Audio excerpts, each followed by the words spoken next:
오늘 하나님께서 우리에게 주시는 말씀은 예레미야서 6장 말씀입니다.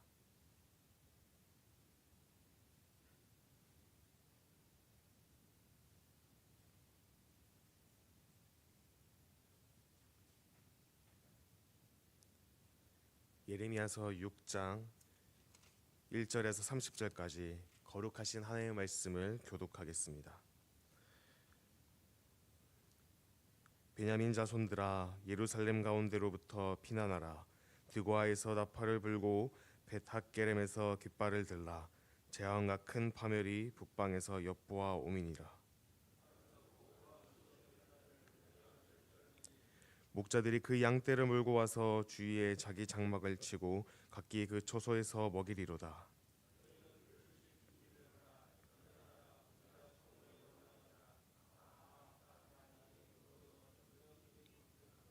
일어나라, 우리가 밤에 올라가서 그 요새들을 헐자 하도다.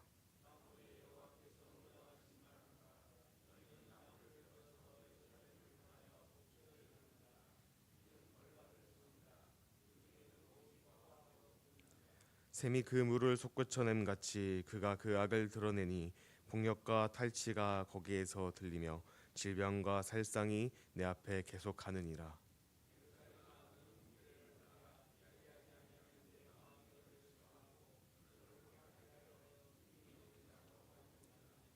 만군의 여호와께서 이와 같이 말씀하시되, 포도를 따듯이 그들이 이스라엘의 남은 자를 맑게 주우리라.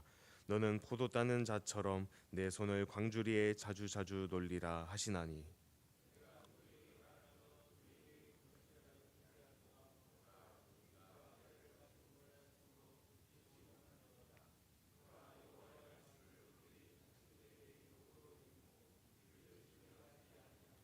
그러므로 여호와의 분노가 내게 가득하여 참기 어렵도다.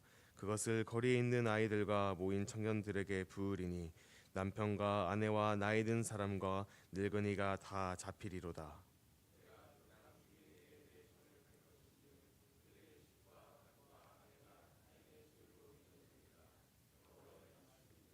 이는 그들이 가장 작은 자로부터 큰 자까지 다 탐욕을 부리며 선지자로부터 제사장까지 다 거짓을 행함이라.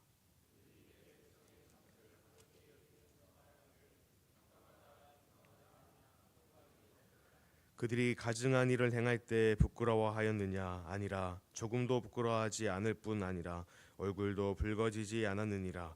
그러므로 그들이 엎드려지는 자와 함께 엎드러질 것이라. 내가 그들을 벌하리니 그때 그들이 거꾸러지리라. 여호와의 말씀이니라.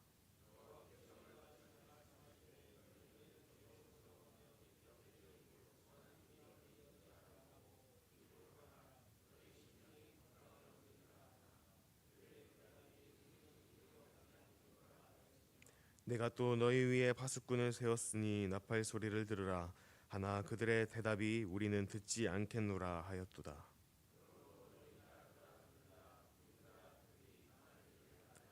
땅이여 들으라. 내가 이 백성에게 재앙을 내리리니 이것이 그들의 생각의 결과라. 그들이 내 말을 듣지 아니하며 내 율법을 거절하였음이니라.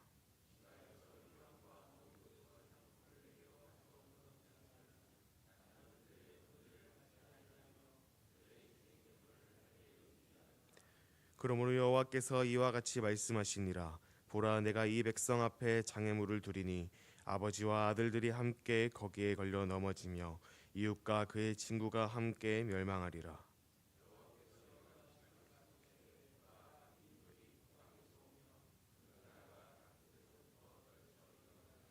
그들은 활과 창을 잡았고 잔인하여 사랑이 없으며 그 목소리는 바다처럼 포효하는 소리라. 그들이 말을 타고 전사같이 다 대어를 버리고 시온의 딸인 너를 치려 하느니라 하시도다.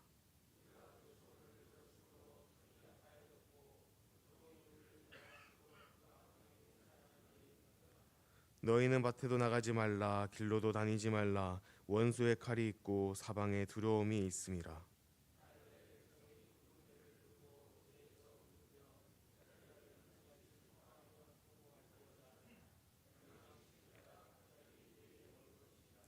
내가 이미 너를 내 백성 중에 망대와 요새로 삼아 그들의 길을 알고 살피게 하였노라.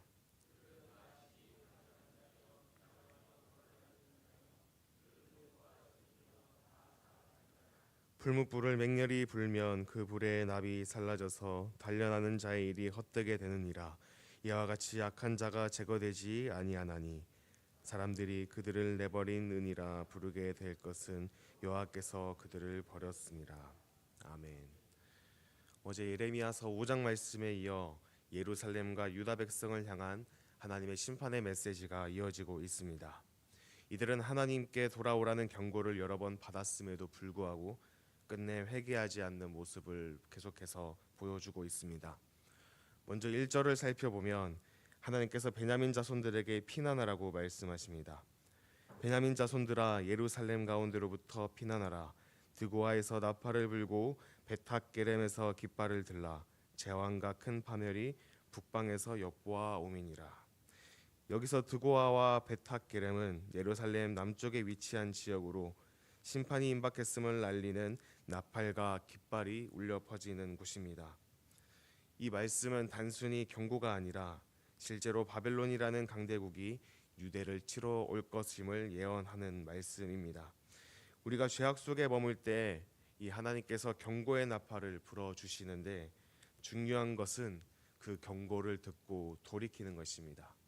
그 경고의 소리를 듣지 못하고 그것에 귀 기울이지 아니하면은 결코 피할 수 없다는 것을 보여주고 있습니다. 2절 말씀에 예루살렘을 아름답고 우아한 시온의 딸로 표현하시지만 하나님께서는 그것을 멸절하리라고 선언하십니다. 이 예루살렘은 하나님의 은혜 속에서는 정말 귀한 존재였고 아름다운 곳이었지만 그들의 죄로 인해 하나님의 보호를 잃게 되었음을 의미합니다. 우리가 하나님 안에서 있을 때는 존귀한 존재이지만 죄 가운데 거하면 결국 하나님께서 허락하신 그 아름다움을 잃어버리게 된다는 것입니다. 3절과 4절에서는 원수들이 예루살렘을 공격하기 위해 준비하는 모습을 묘사하고 있습니다. 목자들이 양떼를 몰고 오듯이 적들이 진을 치고 공격할 준비를 합니다. 그들은 정오에 올라가고 날이 저물도록 기회를 엿봅니다. 이 모습은 하나님의 심판이 피할 수 없는 현실로 다가오고 있음을 보여줍니다.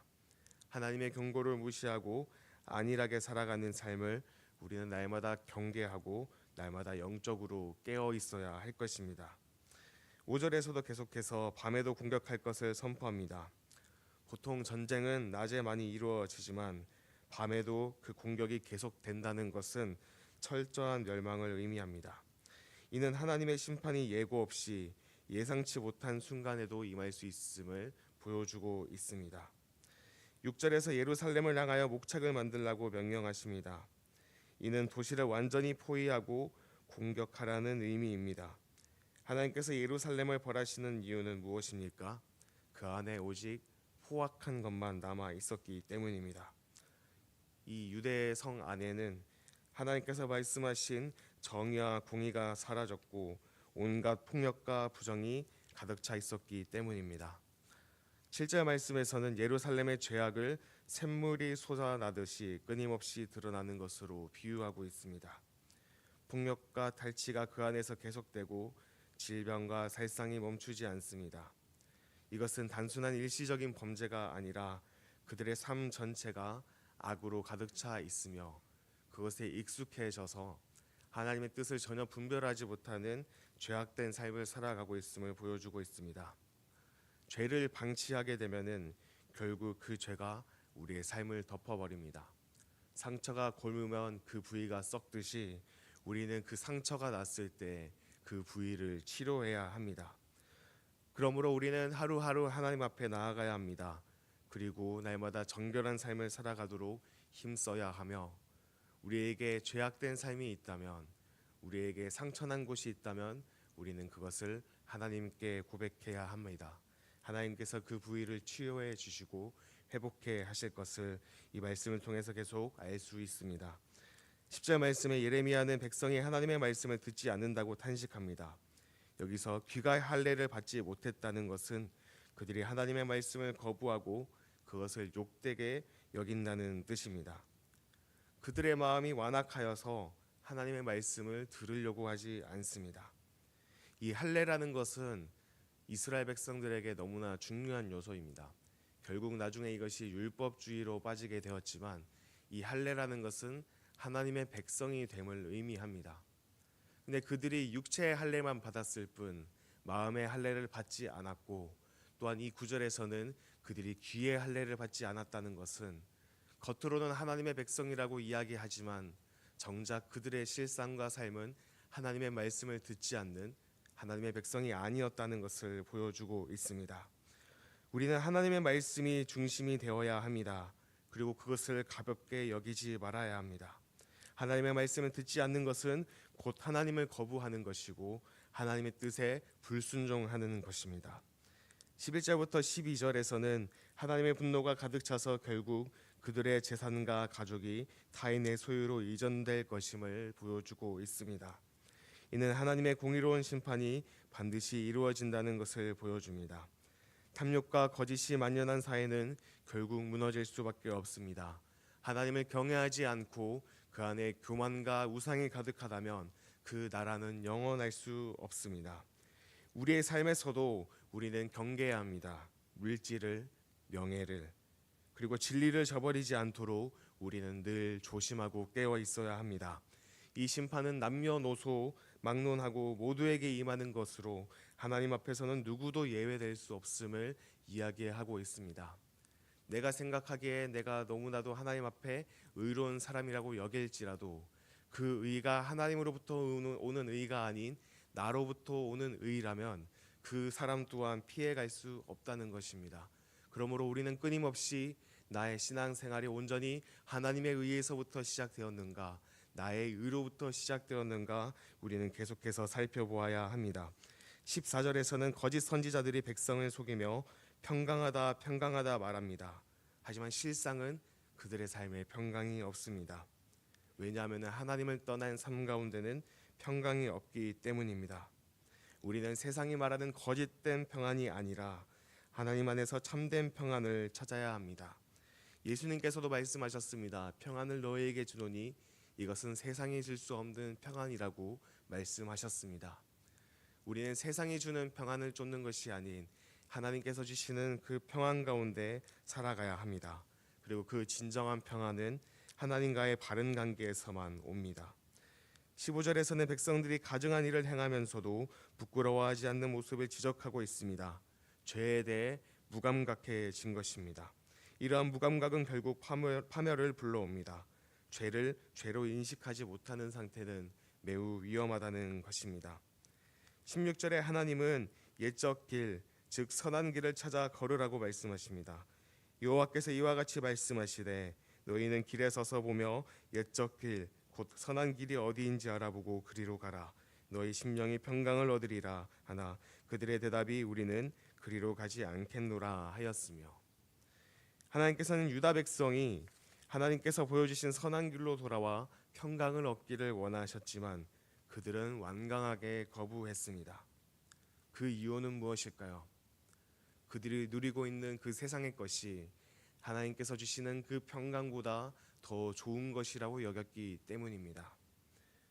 오늘날도 우리는 세상의 길과 하나님의 길 사이에서 선택해야 합니다. 때로는 고민되고 망설여지는 삶의 영역들과 지점들이 있습니다. 하지만 우리는 날마다 무엇이 하나님께서 기뻐하시는 길일까? 무엇이 하나님을 닮아가는 길일까? 무엇이 거룩하신 하나님을 닮아갈 수 있는 선택일까? 우리는 날마다 그 선택 가운데 그 하나님의 뜻을 구하며 그 하나님의 뜻에 나의 뜻과 나의 생각을 맞춰가야 합니다. 18절과 19절에서는 하나님께서 온 땅을 향해 유다의 죄악을 증거하시며 그들이 하나님의 율법을 거절했기 때문에 심판을 내리겠다고 선언하십니다. 그러므로 너희 나라들아 들으라, 무리들아 그들이 당할 일을 알라. 땅이여 들으라, 내가 이 백성의 재앙을 내리리니 이것이 그들의 생각의 결과라. 그들이 내 말을 듣지 아니하며 내 율법을 거절하였음이라. 계속해서 이스라엘 백성이 하나님의 음성을 듣지 아니하고 그 율법의 삶을 살아가고 있지 않다는 것을 보여주고 있습니다. 20절에서는 유다 백성이 형식적인 제사를 드리지만 하나님께서 그것을 기뻐하지 않으신다고 말씀하십니다. 시바에서 유황과 먼 곳에서 향품을 내게로 가져옴은 어찌함이냐. 나는 그들의 번제를 받지 아니하며 그들의 희생 제물을 달게 여기지 않노라. 여기서 하나님은 형식적인 예배가 아니라 진실한 마음과 순종을 원하십니다. 사울 왕 때도 마찬가지였습니다. 하나님께서는 순양의 기름보다 하나님께 순종하는 자를 더 기뻐 받으셨습니다. 우리가 생각하기에 올바른 예배라고 생각할지라도 그것은 나의 생각에서 비롯된 일일 수도 있으며 하나님께서 기뻐 받으시지 않는 예배일 수도 있다는 것입니다. 그러므로 우리는 이 예배를 드리며 나아갈 때 하나님의 뜻에 합한 예배를 드리며 나아가야 합니다. 때로는 나의 편익과 나의 유익과 때로는 편리함과 익숙함으로 예배 드리는 것이 아니라 날마다 거룩하신 하나님 앞에 깨어 하나님께서 기뻐하시는 예배자로 한 명 한 명 나아가야 한다는 것입니다. 21절에서는 하나님께서 유다 백성 앞에 장애물을 두시겠다고 하십니다. 그러므로 여호와께서 이와 같이 말씀하시니라. 보라, 내가 이 백성 앞에 장애물을 두리니 아버지와 아들들이 함께 거기에 걸려 넘어지며 이웃과 그의 친구가 함께 멸망하리라. 죄악 가운데 살아가는 자들에게 하나님은 결국 걸림돌을 허락하여 주시는데 그 걸림돌에 넘어졌을 때 우리는 이것이 하나님의 경고임을, 하나님께서 우리가 돌아오기를 간절히 원하시는 그 하나님의 뜻임을 우리는 또 기억해야 할 것입니다. 22절과 23절에서는 북방에서 강한 군대가 유다를 치러 올 것을 예언하고 있습니다. 결국엔 바벨론 군대가 잔인하고 그 강력한 힘으로 유다를 멸망시킬 것을 예언하고 있습니다. 24절에서는 유다 백성이 이 소식을 듣고 공포에 사로잡힐 것을 말합니다. 우리가 그 소문을 들었으므로 손이 약하여졌고 고통이 우리를 잡았으므로 그 아픔이 해산하는 여인 같도다. 심판이 다가오면 우리가 생각했을 때 아무리 강한 자라도 결국엔 두려움에 휩싸이게 될 것입니다. 나의 강함과 능함, 나의 대단함, 나의 위치를 의존하는 것이 아닌 오직 하나님을 의존하는 우리 모두 되기를 원합니다. 26절에서는 백성들에게 깊은 애통과 회개를 촉구하십니다. 딸 내 백성이 굵은 배를 두르고 재에서 구르며 독자를 이름같이 슬퍼하며 통곡할지어다. 멸망시킬 자가 갑자기 우리에게 올 것임이라. 하나님께서는 여전히 유다 백성들이 진정한 회개를 통해 돌아오기를 원하신다는 것입니다. 계속해서 이 유다에게 임할 그 심판에 대한 참담한 모습을 계속 예고하고 계시지만 여전히 그 가운데는 이들이 돌아오기만을 바라는 하나님의 사랑과 긍휼의 마음이 담겨져 있다는 것입니다. 하나님께서는 우리가 죄를 깨닫고 애통하는 심령으로 나아올 때 하나님께서 크신 은혜를 부어 주실 것입니다. 그분이 바로 자비의 하나님이시며 긍휼의 하나님이시며 노하기를 더디하시며 인애가 풍성한 하나님이시라는 것입니다. 우리는 이 사실을 기억하며 날마다 하나님께 돌이키는 삶을 살아가야 할 것입니다. 27절부터 30절에서는 하나님께서 예레미야를 통해 유다의 상태를 철저히 살펴보게 하십니다. 내가 이미 너를 내 백성 중에 망대와 요새로 삼아 그들의 길을 알리고 살피게 하였노라. 그들은 다 심히 반역한 자며 비방하며 돌아다니는 자며 그들은 녹과 철이며 다 사악한 자라. 하나님께서는 예레미야를 통해 유다 백성이 회개할 기회를 주시지만 그들은 결국 끝까지 죄악을 버리지 않습니다. 30절에 이르러서는 하나님께서는 사람들이 그들을 내버린 은이라 부르게 될 것은 여호와께서 그들을 버렸습니다. 선언하십니다. 우리의 신앙생활 가운데 가장 고통스럽고 듣기 힘든 말은 아마 이 말이 아닐까 싶습니다. 하나님께서 우리를 버리셨다. 이 말은 하나님께서 정말 우리를 버리시는 분이 아니시지만 이것을 극적으로 표현하고 있음을 보여줍니다. 그만큼 죄의 결과는 하나님께서 우리를 버리실 정도로 참혹하고 안타까운 결과를 보여주고 있다는 것입니다. 그러나 하나님께서는 우리를 버리시지 않습니다. 우리는 더욱더 우리의 죄를 돌아보며 하나님께 돌아가야 할 것입니다. 돌아온 탕자를 그대로 받아주셨던 그 아버지처럼 오늘날 하나님께서는 여전히 우리를 기다리고 계신다는 것입니다. 하나님께서는 우리가 옛적 선한 길을 찾고 그분의 말씀에 순종하기를 원하십니다. 그러나 우리가 하나님을 거부하고 자기 욕심대로 살아간다면 결국 이러한 심판을 면할 수 없을 것입니다. 우리는 삶 속에서 하나님을 경외하며 그분의 말씀을 따라가는 거룩한 성도들이 되어야 합니다. 우리의 신앙은 형식적인 것이 아니라 진정한 믿음과 순종으로 나아가는 것입니다. 우리의 회개는 심판을 면하기 위한 방법이 아니라 온전히 하나님과 사랑과 은혜 가운데 거하여 그 하나님의 은혜를 감격하고 기뻐하는 것에서 시작되어야 합니다. 하나님께서 우리에게 이러한 사랑과 은혜를 베풀어 주셨으니 나도 하나님을 사랑하겠습니다. 나도 하나님을 기뻐하겠습니다. 하나님께서 원하시는 삶을 내가 살아가겠습니다. 그렇게 해서 돌이키며 회개하는 것이 오늘날 이 성경이 말하는 또 복음적인 회개의 모습이라는 것입니다. 늘 하나님 앞에 겸손히 서서 그분의 뜻을 구하고 순종할 수 있는 저와 여러분 되기를 원합니다. 하나님께서 원하시는 참된 예배자 우리 한 사람 한 사람 되기를 주님의 이름으로 축원합니다.